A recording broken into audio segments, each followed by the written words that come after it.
Today I'm going to show you why flushing an air conditioning system when you replace an air conditioning compressor doesn't work that well on modern cars.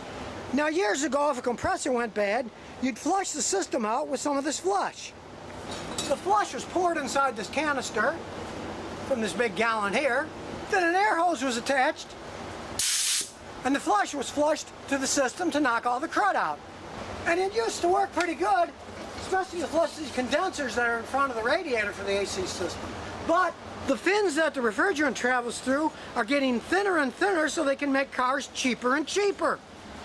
Check this out. I've cut a piece off of this evaporator. Look how small these little holes are that it flows through. Here's a penny in comparison. It's even thinner than a penny. And the refrigerant flows through these tiny little holes. And when I blow through it,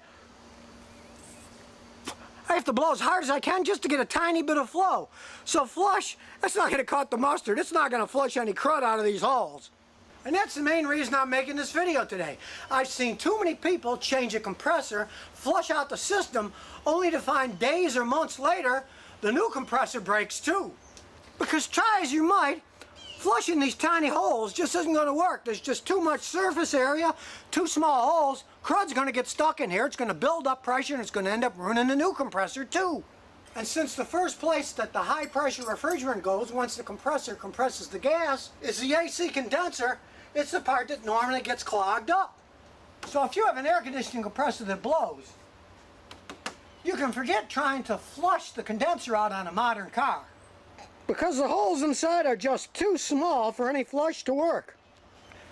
In this case, it's really a good idea to replace the condenser. I know they're expensive, but if you price around, I've often found Chinese-made brand new ones that cost less than 1/3 of what a dealer factory unit costs. And if you want your new compressor to last a long time, it's really a good idea to change the condenser too on a modern car. I've seen too many guys regret it that they didn't change the condenser and just flushed it, only to come back months later and having to replace the compressor and the condenser all over again. Because in many modern cars, parts are just made to be thrown away when they go bad.